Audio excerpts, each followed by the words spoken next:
Hey, Code M family, it's Brad Bowling from Code M. And today I'm with Ronnie Duncan, good friend of mine, who is a sports columnist, sports anchor in the sports world. Ronnie, how are you today? Man, I'm doing good, Brad. I'm glad to be with you, man. I see all the Yes, yes. magazine covers in the back. I'm just wondering when I get one. Yeah, we gonna have to work on that. This is the beginning of it, Ronnie. This is the Hey, beginning I of hear it. you. I hear you. I'm excited to talk to you today because we're talking all things sports. And you and I are good friends. We talk offline all the time, and it was time to kind of get you on here because our last phone conversation was so explosive, bro. I was like, okay, we got to get this on the podcast, bro. So, how first of all, how are you doing, man? Man, I'm doing fine. I'm doing fine. Good, good. I got this thing called 70 that's like about 2 years and a half looking at me because in Okay, October I'll be 68. So I got this thing called 70 that's looking at me, and I keep trying to okay, avoid it, but it keeps yeah. it keeps trying to look at me. I'm gonna push you towards it, bro. I'll put no, I'm joking. I'm joking. Hey, look, I So hope I I make know it. that. No, Yeah, hope yeah. I No, make it. you good. You good. You looking good, man. For 68, you look fantastic, bro. Well, thank you, brother. Um, Appreciate it. so you are a sportscaster in Detroit, and you have your own show. Can you tell our audience where we can find you? Okay, this is the Sports Rap Network. It's on WGPR 107.5 FM, but we're on their terrestrial HD2 signal. So if you have a newer car, you can tune in. If not, go to the App Store and go to the Sports Rap app, or go online and go to our website and you can listen in live, and that's sportsrapnetwork.com. Owned and operated by us. And fortunately, I'm one of the owners. Hey, man, that's beautiful, man, and that's why I wanted to kind of have you on because nobody's coming to save us, and we have to support each other. Oh, we And do. so I mean, we do. the I mean, when we think back to the Amsterdam Times, we think back to the Chicago Defender, we think back to the Calling Post in Cleveland, or the Baltimore African American newspaper, both in Baltimore and Washington, D.C. These were journalistic editorials of our own, and we got a chance to understand what it is like to have Black media tell our Black story. And see, when you tell our Black story, Brad, you're talking about our Black glory, because there are things that you, I, and others are so proud of that we've done. I mean, for an example, when you speak of Cleveland, Ohio, I need people to understand that in 1948, the Cleveland Indians won the World Series. But more importantly, there was Larry Doby and Satchel Paige on that team, not Jackie right. Robinson in 47, but Larry Doby, Rookie of the Year, MVP, on the Cleveland Indians. Now, of course, the Cleveland Guardians. And they won the World Series over Willie Mays in San Francisco. And guess what, my brother? When you think about it, they're the first two African Americans ever to wear a World Series championship ring. Satchel Paige of the old Negro Leagues, and of course Larry Doby. It says a lot about And that, Cleveland. But yes, it does. at the same time, be prideful of being in Cleveland, Ohio, because when the NFL didn't have us as African American stars, there's Marion Motley and Bill Willis Sr., who are running things in that city. And we still marvel at the expertise of Marion Motley. So know the history. And then 1975, Frank Robinson becomes a manager, first Black, where? Cleveland, Ohio. Right. All right. When you talk about a general manager could write a check for $1 million, we're talking Wayne Emory, Cleveland, Ohio. It's not by accident, my brother. It's by Wow, design. man. It's by You are design in the you land. you starting off on fire, bro. I was trying to warm it up a little bit, let people kind of get settled, but you you came in crazy, dude. No, It's gonna be a I just fun think half an hour, man. no, but I think it's fun things. It's fun reminders.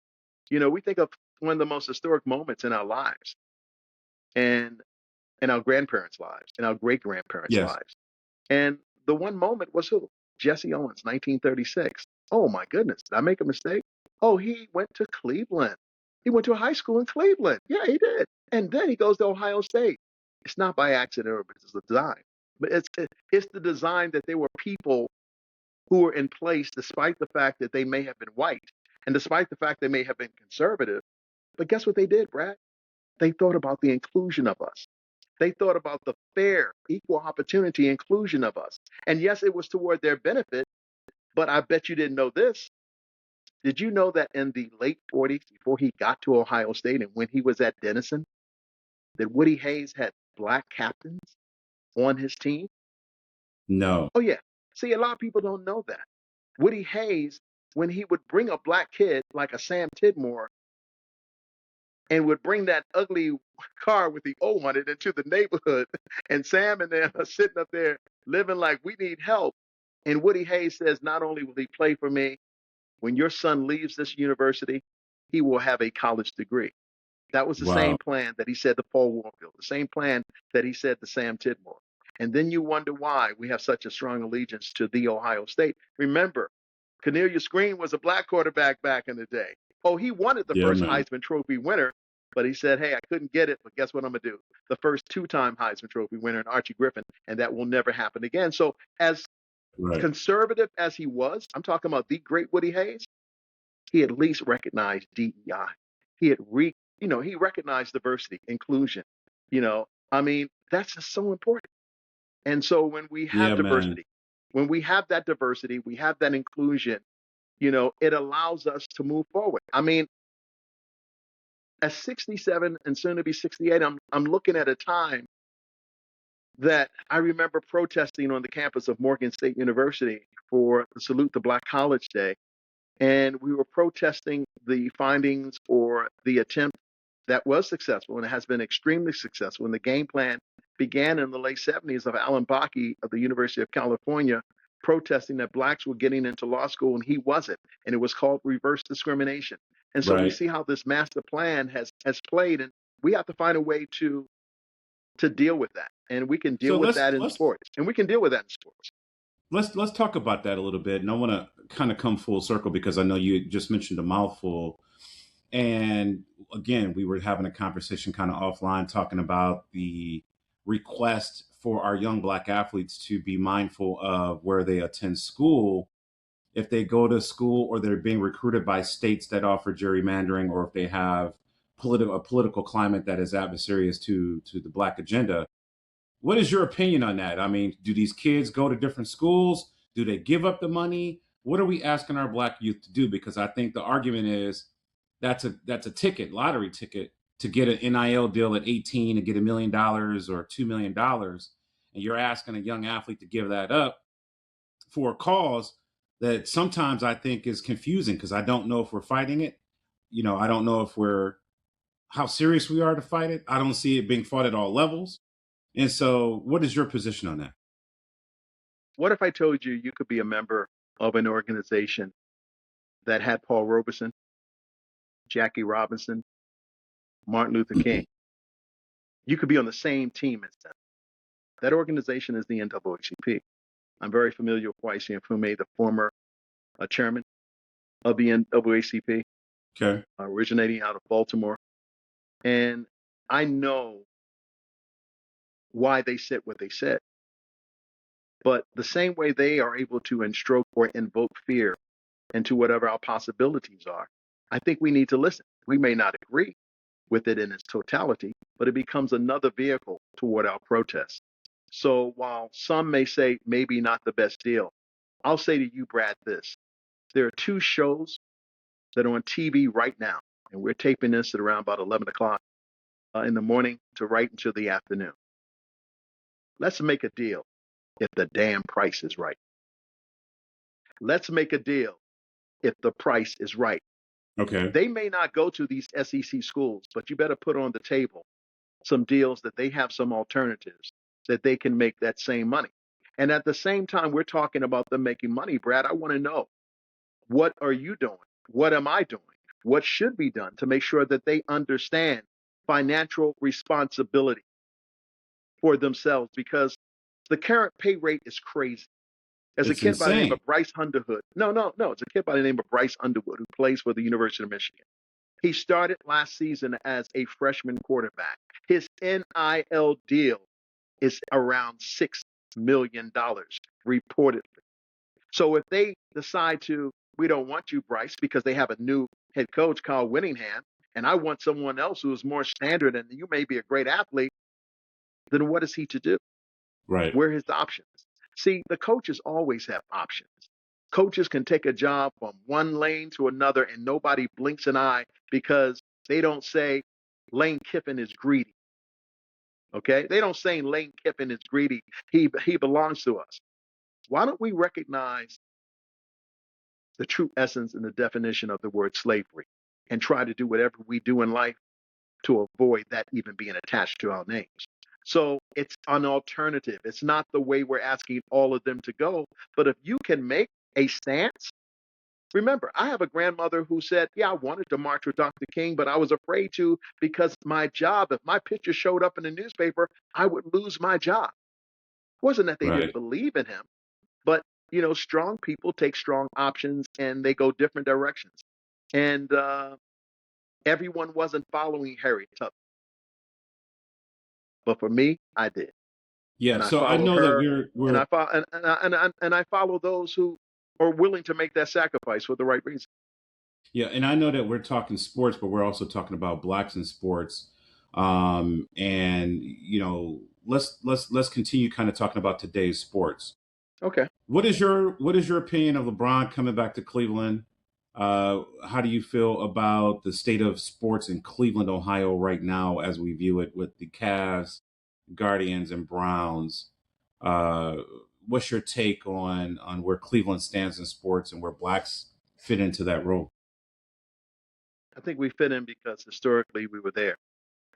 When you talk about the Cleveland Browns, a lot of people know that, yes, Paul Brown, former Ohio State coach, developed the Cleveland Browns and after his name. But at the same time, there were so many blacks who at that time were involved in it because they called him the Brown Bomber. His name was Joe Louis. He represented so much for us. Even when it comes to golf, we don't have Charlie Sifford winning a PGA tour stop if it's not for Charlie. I mean, not for Joe Louis. So blacks all across America, when they saw the Marion Motleys, the Bill Willises, the Greens, and all of those great African American players that were playing at a time, they thought that was our team. That was our national team. Like the Dodgers were our national team because of Right. Okay. Jackie Robinson. And of course, Larry Doby because of the Cleveland, you know, Cleveland had a great empire back then. I'm And listening to so, you, bro, and I'm sitting here going, "Wow, Cleveland had a huge impact I mean, on think about it. sports." Think about it from a political standpoint. One of the greatest meetings of black athletes and minds didn't happen in New York, didn't happen in Philadelphia, didn't happen in Baltimore, Washington, D.C., Las Vegas, Los Angeles, Chicago. It happened in Cleveland, Ohio, where Jim Brown was able to assemble some of the greatest black athletes and Hall of Famers of our time. We're talking Lou Alcindor, now, of course, Kareem Abdul-Jabbar. We're Okay. talking Bill Russell. We're talking the great Jim Brown. And they were all there, Bobby Mitchell, to engage, pronounce that they were with the thinkings of Muhammad Ali.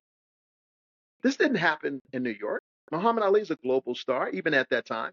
It Right. happened in Cleveland. So you have to recognize there's a temperament and there's a mentality that I can Talk to achieve things that I can't achieve anywhere else but in Cleveland, Ohio. There's no, it's not a coincidence that Archie Moore, Hank Aaron, all of these great guys would come to Cleveland to It's enjoy incredible. themselves, to feel a little free.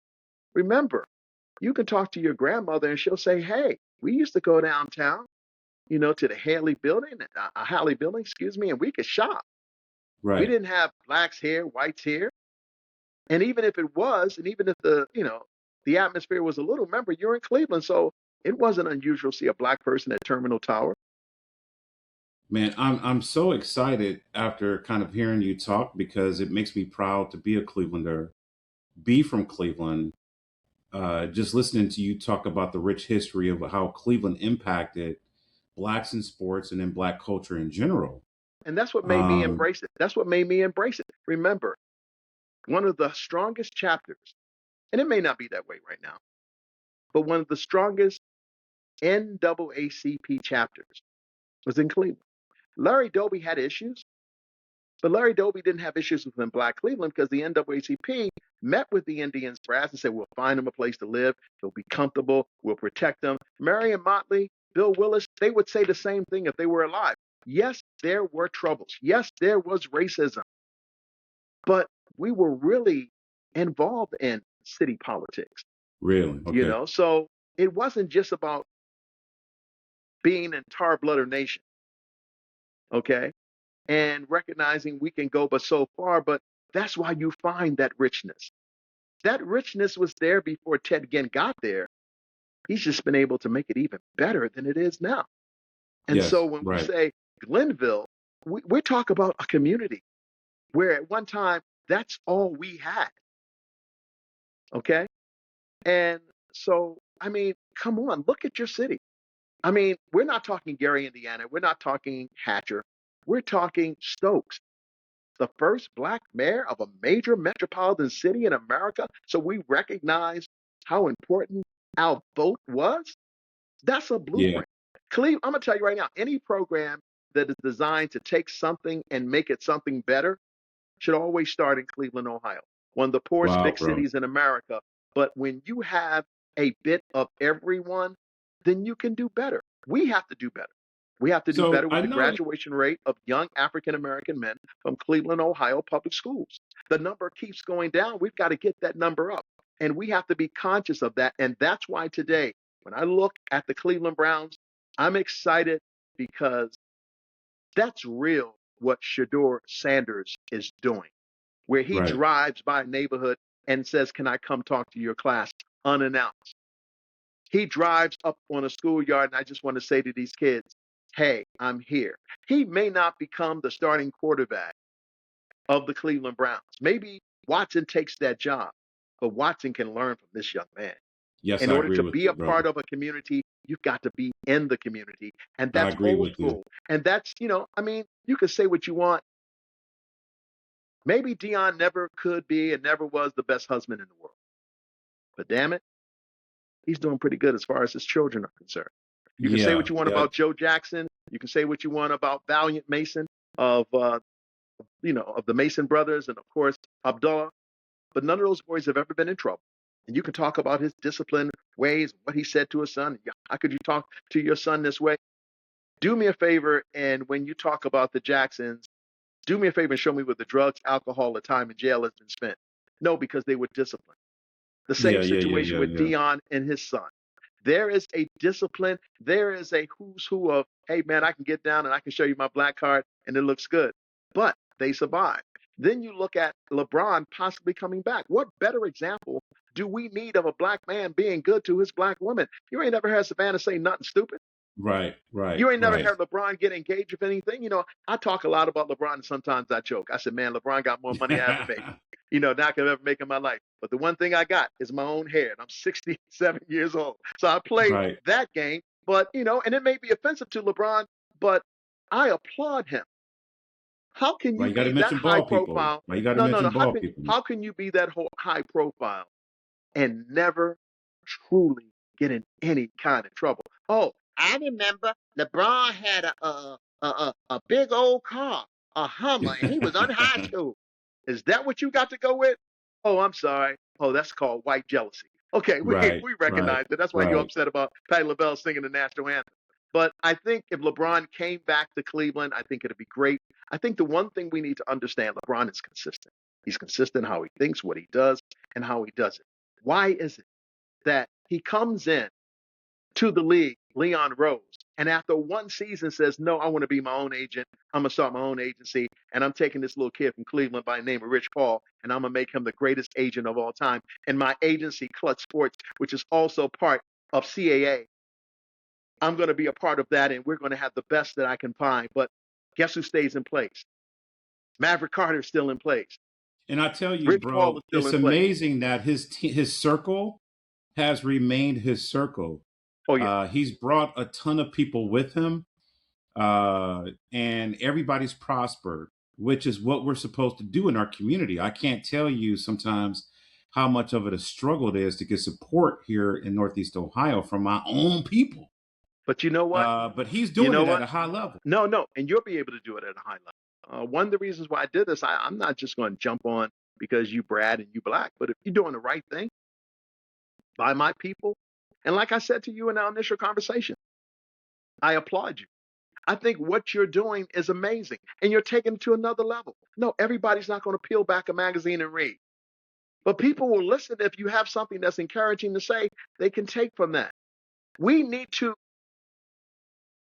uplift LeBron at every turn. I still have communication with Kenny Lofton. I can call Kenny Lofton up right now and we can talk Okay. about back in the day. But you know what he says? He says, man, we knew that, we could say something to you and you weren't trying to exploit us, even if it was a hard time. The big question I get all the time, and I'm gonna help you because I'm sure you got questions. Man, how was it that you was able to establish a relationship with Albert Bell, man? When he did the egg thing, he talked to Ronnie Duncan. When he got ready to go to Chicago, he talked to Ronnie Duncan. I'm black. Right. I just don't talk to Kenny Lofton, LeBron James, or Albert Bell when I walk into a locker room. I'm like, what up, dog? How you doing, man? Ronnie, man, Right. nice to meet you. Exactly. And, Right. I'm not Right. talking to him as a herd of white reporters. And my name is Mary Jo Cabot. I'm in your face. I'm not doing that. I'm getting to And you know who can't you are. trust what she's going to say, what angle she's coming from. You can't No, trust because it. of the simple fact, why should we? We got the receipts. They're lying to us. Come on, get on this boat. You will have a nice life. Flashes, whips. What is ICE reminding you of? If ICE doesn't remind you of the slave hunters and the bounty hunters when they made it legal, and we're sitting around here going, oh, well, no, call it what it is. We know what it feels like. If there's ever been experts on racism, we're it. Ask us. Right. It's amazing that you and I have people that call ourselves, oh, I'm a friend of Brad's. I'm a friend of Ronnie's. And you supporting what this man is doing in office? You can't be my friend. You just happen to be another person I know Mm. because you can't feel my pain. But I'm sorry, my pain isn't valuable. Brad, I have this thing that I say, and I'm glad I'm having a platform to say it. Okay. We Talk to keep me. talking about Black Lives Matter. No, Brad, we have to start to value Black lives because if we don't give a damn about us, neither should they. That should be a movement alone right there. We have to There you value go. Black lives. That's right. Black lives need to be valuable. I'm not valuable when now all of a sudden you take what little success I've had from diversity programs, from inclusion programs, and then you want to set me back? Come on. I'm built better than this. I can tell you this. Seen that, done that. When I first got to Channel 19 and Channel 43, I'll never forget some of the mail that I would get. You know, Because I you know N you word, kept it real you on coon. air, bro. No, I tried to, but I mean, man, there were sometimes, there were hate letters, phone calls that would come. Negro, you bet not be outside your car. Da da da da da da da da da. You think you something, you ain't nothing. Why is it that they're always trying to demean who we are? Because you know what? You've already let me know that I'm something. I remember one time being at the Q, which now is called the Rocket Mortgage, and back then it was called the Gun. And I get on the elevator, and these young white boys are saying something derogatory about me and toward me. And they're behind me. And it took everything in my heart not to F them up. But I knew if I did that, oh, I'm on the front page of the paper in the morning in the Plain Dealer, and I've got to answer all kind of questions. And then Mike Trevisano is saying something rude about me. See, I loved when I did WERE and the Ronnie Duncan show, and we were able to talk about individuals and things. And I knew I was making a difference because guess what? I never talked about Mike on my show. But Mike Trevisano would, oh, Ronnie Duncan, can you believe what he's saying? He was always right. Okay, fine. I love my slogan on the t-shirts that I coined myself. And every Okay. morning I said on the Ronnie Duncan show, WERE, I love black people, better yet, I'm in love with them.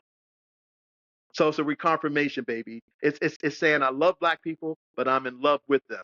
You know, when the Jews love the Jews, the Asians love the Asians, the Greeks love the Greeks, the Dominicans love the Dominicans, the Germans love the Germans, that's not a problem. But when I love you, when I want to support what you're doing with Code M, say he only supports black power. I don't say that. B'nai Brit ain't never get upset with me because of what I said about my people. But the moment I say something about their magazine, or I say something about Milt Maltz, or I say something about somebody Jewish, oh, there's a problem? Ain't no problem. My daughter's married to a Jewish man. I got two grandsons that are part Jewish. And guess what? I was feeling that way before they came into this world, and I'll feel that way afterwards. Look, I'm about everybody having harmony and peace. I'm just not going to clean out nobody's kitchen until my kitchen's clean. Okay, so help me understand how, because I want people to understand that you were in Cleveland. Like you Oh, said, yeah. you worked at Channel 1943. You reported on sports, on TV, and on radio. Why in the world would a sportscaster get death threats or get hate mail or get Because vitriol thrown it's at that you? time. It's that time. I mean, I remember having a discussion with my daughter and my oldest daughter, and that's Jerika. And she asked me did I ever get hate mail. I said, yeah, I did. I got it my first job at WJZ. I was the first black sportscaster full time hired. Yes, there was Sam Jones, and he would do a part time thing, but I had a full time job. And at the time, Oprah Winfrey was there. Our achievements are not their achievements. And the bitterness that you see today of individuals who say, well, that's a job a white man could have had. Is that your motivation because you couldn't get it? You weren't smart enough to get it? You didn't go to college? Oh, you talk like a white man? How insulting is that? I talk like a black man who's been educated and I can speak Right. around the world. I'm talking to, I mean, if you were to, dissect me and say, Ronnie, who's one of your favorite people growing up? I mean, he was basically God by the time I got here, but Right. I knew of his heroics, and that was Paul Robeson. I was a young man who majored in speech and theater at Morgan State University and went to school at the age of 16. And here he is, this guy who goes to Rutgers and becomes a great athlete, an All America, a Rhodes Scholar, one of the smartest people out there. And still, if you say, who has done some of the best performances of some of Shakespeare's work or, Othello, you would go ahead and say it's Paul Robeson by far. Or, Old Man River. I mean, I've always brought my worlds together. Okay. I've always brought my worlds together. I thought it was magnificent that Jim Brown was able, after winning the 1964 NFL championship. Here's another nugget. Here's another nugget for you. This should make you feel good about Cleveland. So the Okay. last time Cleveland won a championship in football, Cleveland has never won a Super Bowl, but they won the Understand. Yes. 1964 NFL championship. Right. There were 13 African Americans on that team. Most NFL teams had six. If you had eight, you were really doing something. But Blanton Collier, Art Modell, blessed Blanton Collier and said, go ahead. And so what did 13 represent in 1964, a year after the assassination of John F. Kennedy? What did 13 represent? That meant that on the road, a black player and a white player roomed together. Right. So this is what we see as the common day NFL. By the way, did they win the championship? Yes, they did. Who did they beat? Oh, the Golden Arm, the Golden Child. Gold is Mm. always the white boy. Johnny Unitas and the Baltimore Colts. Right. They killed him. Frank Ryan and the Cleveland Browns and Jim Brown and Leroy Kelly killed them guys that day. Okay? That's So amazing, bro. that's Cleveland. And that's why when you do, oh, your Larry Doby Day, it's more than just a Larry Doby Day. It's more than a Jim Brown Day. It's more than, a LeBron James Day. Who doesn't get the credit, I mean, that he should get? I mean, yeah, we see him and we see him on television, but Austin Carr is a legend. This boy is one of the baddest high school players ever to come out of Washington, D.C. Goes to Notre Dame and was one of the nation's, if not the nation's leading scorer.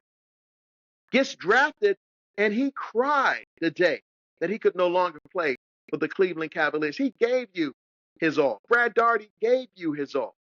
Yeah. Ron Harper gave you something, but you didn't keep him. If it's not for a guy like Michael Jeffrey Jordan, do you know how many NBA championships the Cleveland Cavaliers would I have won? do. I do. I remember that era very well. Yes, I do. Yeah. I mean, So let me ask and you, what is our responsibility as journalists, sportcasters, me and you going forward and our responsibility to report and to get our people to kind of get off the 50-yard line and get back to the revolution of bringing, I don't want to say change, but something we need right now because again, we already know right now nobody's coming to save us. We have to save ourselves. So you're doing some incredible things up there in Detroit. Um, what is your mantra? What's your mode of operation up there? Because you have an incredible show and an incredible following. hard work pays off, and anything worth having is worth working hard for. You could talk to Jerika, Joshua, Jasmine. Those are my kids. And they would say, Okay. Daddy recited that. It's in my head. Hard work pays off, pays off. And anything worth having is worth working hard for. Yes, I say that to you, Brad. I say that to anyone that is listening. We have the receipts. We know what success looks like. We know what hard work produces. And we need to continue to do that hard work. Now, does that mean that we shall overcome and the protest? No. But if you can write an email, you can write an Instagram, you can write an instant message, then we need to start providing the addresses to these CEOs, these individuals of these corporations and companies that are saying, oh, we don't believe in DEI. Look, I went to Baltimore City College High School. Jamal Bryant went to Baltimore City College High School. I know John and the late Cecilia Bryant. And they had one of the most popping churches there was in Baltimore. Okay? Okay. But we don't have to run things the way we ran them. Right now, you are on social media with a magazine style format. Right now, instead of something being thrown away that you interviewed me and I have to contest, well, I didn't say that. I didn't mean that. I'm meaning everything that I say. I say what I mean and I mean Yes. what I say. Very powerful, my man. However, we have to recognize how we can get that message out. So get the email of that CEO, get the email of that manager. And instead of cursing somebody out, write a letter and tell them how you are not happy with the service you receive, the things that you are seeing. Because, see, what they work with in a world today, and Brad knows it better than anything, but maybe you're not thinking about it, it's called analytics. So all of a sudden, if I go to my email in the morning and I get 500 people pissed off about something that I said, maybe I need to go ahead and say, whoa, I don't want no more emails like this. I'm going to change it. Yes. Right. No, And man, so I we love this, find out bro. we find out who they are. We find out who these corporations are. We find out just because you decide, you want money earning Pastor Vernon to be your pastor of the Cleveland Browns. Okay, fine. And he knows I call him money earning Pastor Vernon Mm. of the Word Okay. Church. Okay, all right. And I'm happy for his success. I'm not hating on him. But you're not seeing my W-9s or you're not seeing in my paperwork for whether or not I'm tithing. Okay? Because I know a Bible too, and I was religious studies minor in college. Okay? And I'm not hating on it. I think that Pastor Vernon has done a sensational job within the community of Cleveland, Ohio. I applaud it. I remember when there were individuals on this side of the city, on that side of the city. Well, where did he get his PhD? We're the same mailbox one you got yours. You need to stop. Right. Just Right. because we got to stop hating on one another, but motivating that part of success. But what I'm saying is that, and I wasn't being on Pastor Vernon, I was more talking about the ownership of the Cleveland Browns. And you just let Giannis go, and Nick Chubb is someplace else. And I'm wondering whether or not you're happy with the Dion situation. Look, I am not going to go against Andrew Berry. Okay? I'm not going to go against Cody Altman. When I see a brother who is in a position that looks like me and can be called the rude, exceptional word that we cannot say here, I have to embrace him. I have to go ahead and show him some love. But for the owner of the team, they call themselves the governors now because the owners sound too much like being a slave person, Right. slave owner, Right. the owner. I mean, it's ridiculous. It's ludicrous. It's just downright sad that we sit there and we don't make people pay for their mistakes of their past, but they want us to take a back seat. All the And time. all the time. Let me ask you this. How much did you do? Because I'm going to put this on you, and you're probably going to tell me not much. Okay. How much did you do on the whole fact that the picture came out of Jerry Jones when he was in Arkansas calling us all kinds of names? And, it was just a time, and I don't feel that way now. No, you're the owner of the Dallas Cowboys. Yes. All right? Yes. If it looked I like a understand duck, exactly talk what you're like a duck, saying. and quack like a duck. But no, we got to be, well, look, he did that for Dak Prescott. He didn't do that for you. Right. Right. And maybe that shouldn't Right. be the place that I would want to play. See, that's the key of a guy like LeBron James. Because if he finds out what that history is and what you've done, he has a problem with that. So would I like for him to come home? Yes. I hope that LeBron makes whatever decision he makes. It doesn't matter. I'm going to tell you why. Because he's for us, by us, and is us. I hope he All comes right. back, man. I would love to see No, him no, no, retire no, in no. I Cleveland. mean, I would love for him to come back to Cleveland. But whatever Yes. decision it is going to be a good thing. I mean, I'm insulted by Rich Paul or LeBron or any. Well, LeBron didn't say it. I'm insulted by Rich Paul. One thing I got to tell you, LeBron is not chasing the ring. Okay, I'm Boo Boo the Fool. Okay, that's doo doo. That's doo All doo. right. All right. That means that you're not going to take a job making more money. And there have been some people, and I'm sure, hey, let's get into business together. Yeah, because they want you to control. They want to control you and take away your autonomy. Your autonomy is like, this is what I want to talk about this week. This is what I want to. This is what I want to talk to this month. Oh, you can't talk to him. Oh, I mean, he's polarized. There's a good thing about polarization. You know what it is? You know my What is it? name. You know my name. Right. You know what I do. I won. Right. I won. Even when you don't Right. like me, guess what you're doing? You channel Talking surfing, about me. and you're like, what did Ronnie Duncan say today? Right. I said something that a lot of people want to hear. A lot of people don't want to hear. That's Wow. why I'm so happy with the Sports Rap Network. We're trying to work on something right now with WOBU to make sure that it is being heard, in Cleveland. But, Yes. people can hear it. Like I said, there's an app, sportsrapapp.com. I mean, not sportsrapapp.com, sportsrapnetwork.com, our website. Great website. And then, of course, there is the Sports Rap Network app, and you can get that at the Android store, or you can go and get it at the iPhone store. Well, brother, We're man, I picking up. really, really appreciate you coming on for the half an hour you came on. You All gave right. us a lot to think about, a lot to chew on, So bro. when you gonna have Jericho on so I can watch? Well, Because bro, you just I ain't gonna watch, you man. already know we talked about that. You let me know when we can make that happen. So and we will continue to conversate. And I know I got to come on and do your show, brother. But I'm gonna Yeah, give you yeah, back yeah. your day. And And I like the people you have behind you. Um, yes, yes, I'm gonna tell you right now, we're having our problems, and True Colors is showing up. And I know you got to end this. We're having our problems, True Colors is showing up, and we are seeing who certain people really are. But that brother over your shoulder right now, in the time, who did his time in Akron, Ohio, yes, he and did. has, of course, great. I mean, I have nothing but I don't speak to him. I mean, we don't talk the way we once did. But all I had was him, and all he had was me, and we were covering the Cleveland Cavaliers at a time where Black people didn't get the access to cover them the way that we did. Mm-hmm. And I will always be in love. I'm talking about a bro love for he and his wife, and I'm talking about Chris Broussard. Chris Yes. Broussard is a man of the cloth, but he is so sincere to the game. The other person who is like that, I would say the great James Brown, and we were both together recently at the passing and homegoing service of Charlie Neal, who Okay. was a mentor of mine and a guy who is the voice of HBCU sports. And I was so fortunate.